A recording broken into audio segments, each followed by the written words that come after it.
mag-ready ta kay mula agta. So, mga pangkuan nun, kadaghan ta sa panani. Mutang taog, Skin Moisture Burst. Essence atong nawong. Para moisturize. Dayon. Okay. Mga kuan na ta. Gamit tag Anessa. Magkuan ta. Sunscreen.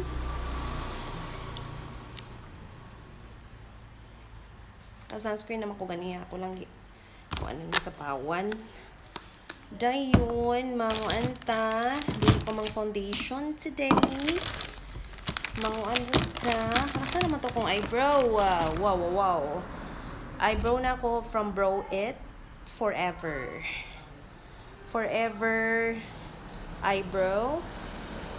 Brow It ang iyang kuan. In the shade, basta kay dark brown ang shade. Dark brown. Ganahan ko ani sa iya kay pwede siya naa siya kuan. Pwede siya matalinisan o ma-sharp. Nga dili siya talhan na. No need nagtahal-tahal. Naay kuan. Apil na sa iyahang package. So pricey siya gamay compare sa katong normal lang ang mga eyebrow sa kilid niya. Na lang kay tag 20 baht, 30 baht, murag kani siya, murag naa sa 100 kapin. Malimot ko dili gid exact pero mura na siya.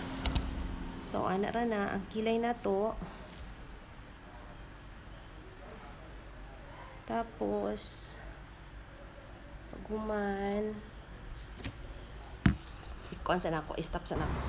So pantay ra man siguro na akong kilay no. So paghuman ana papakoy panulay ka naligo. Makuang ko man ko. May blush ko gikan sa ang blush na ko from gikan sa Katy Doll Skin Fit Jelly Blusher. Favorite tanawa. Ning hit pan na. So okay ra na naon kay wala man ko ng foundation. Bahala ka naon, di na mawala. Ganahan ko ani kay movie color siya. Okay lang. Daw pa fresh look. Dayon, pag human, maura na siya. Wala na. Na pa di ay. Akong favorite nga eyeliner nga kanang kuan. Pasiga sa mata. Idol. 2 shades.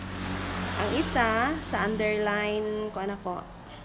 Kasi nalimot naman ko. Na mental black naman ko ani oy. Tapos ang isa, ang lighter niya, diri sa inner. So, mag-inners ako. Pampasiga sa mata.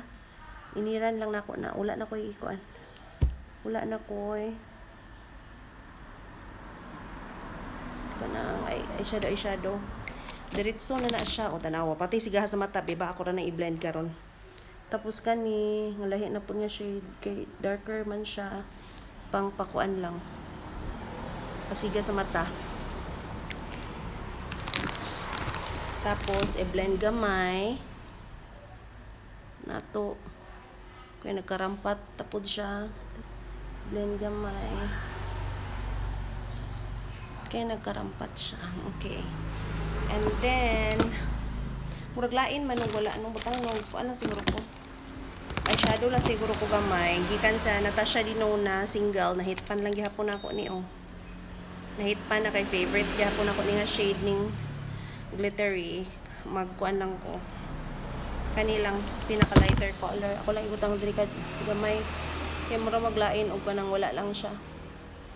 Tapos kani kuan lang na siya, mura lang siya white nga ipagka pink.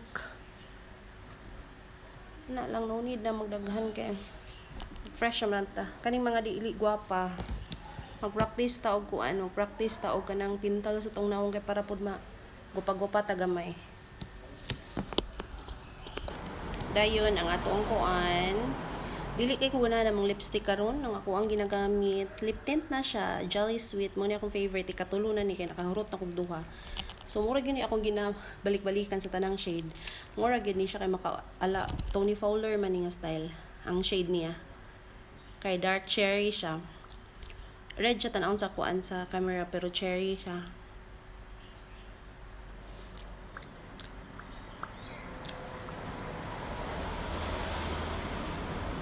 Murag si Tony Fowler. Tapos pag human, murag gini akong ginadalalalas diri sa gamit ako sa balay, gamit ako sa school. Tapos murag-mura na. Tapos to top it all up with my Wild Scent from Bath and Body Works nga spray. Una akong favorite nga scent. Karon kay kuan siya fresh and kanang dili siya kana kanang napula akong lips. Okay, that's all. And mag-outfit check ta. Really, wow. Way na mutan na mag-outfit check ta. Outfit check. Zippers. Pag mura to, pwede na ta mulaag.